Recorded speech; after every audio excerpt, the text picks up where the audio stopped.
బాబాకు సహాయకారులై ఈ ఇనుపు పర్వతాన్ని స్వర్ణిమ యుగంగా తయారు చేయాలి. పురుషార్థం చేసి కొత్త ప్రపంచం కోసం ఫస్ట్ క్లాస్లో సీట్ని రిజర్వ్ చేసుకోవాలి. ప్రశ్న: బాబా బాధ్యత ఏమి? ఏ బాధ్యతను నిర్వర్తించేందుకు సంగమ యుగంలో బాబా రావాల్సి ఉంటుంది?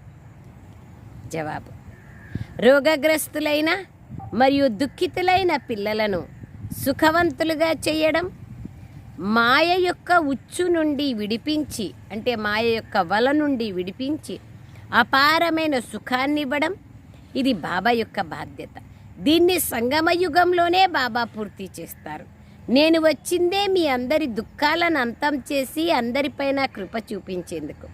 ఇప్పుడిక పురుషార్థం చేసి 21 జన్మలకు మీ ఉన్నతమైన భాగ్యాన్ని తయారు చేసుకోండి అని బాబా అంటున్నారు.